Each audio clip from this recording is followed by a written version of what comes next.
आमे एक नूतन गीत प्रस्तुत करिछु। आ गीतटी को गाइछंती कुमार सिफोनिया दिगाल एवं कुमारी सुदेशना दिगाल। आ गीतटी रेकर्डिंग होईछि ऋतुंगिया।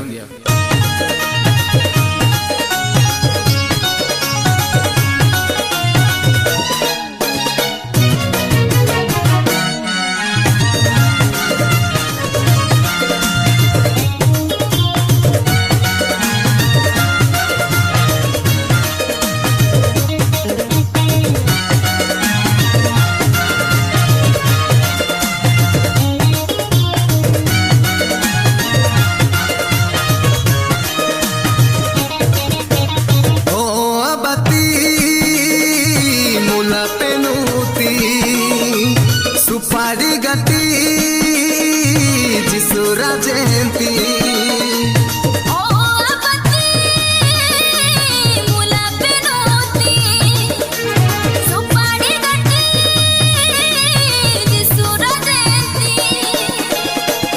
पिंजाना मोलो गोलो गोना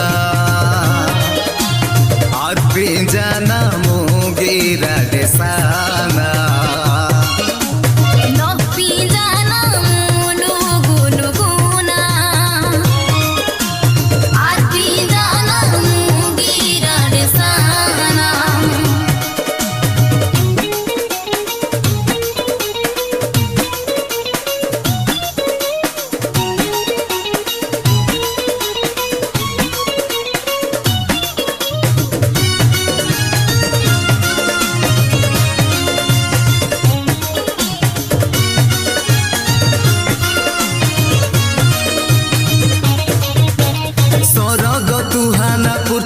बाजाना माई सेलु पुराण सीती माई रोई सेलु कृषता सेंगाना तिरी रका जिरी गीती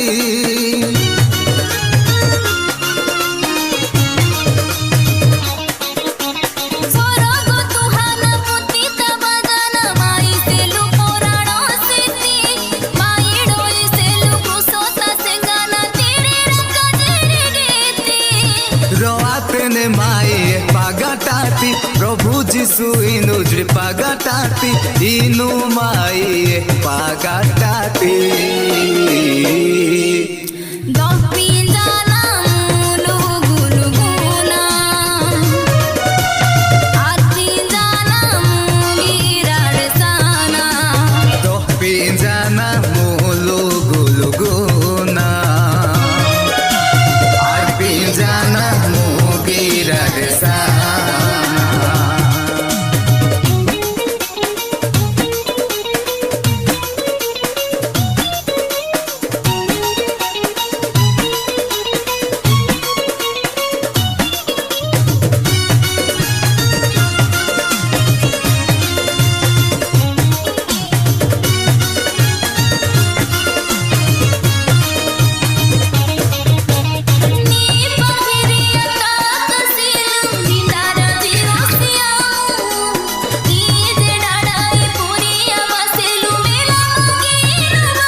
सेलु निंदाराजी उसियामो नीचे डराई पुरिया बसेलु मांगे मेला बतामो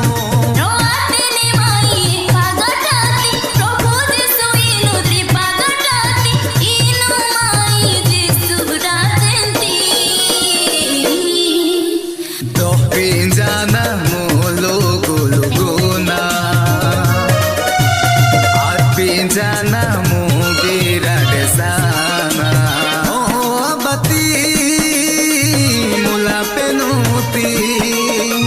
सुपारी गति जिसुरा जयंती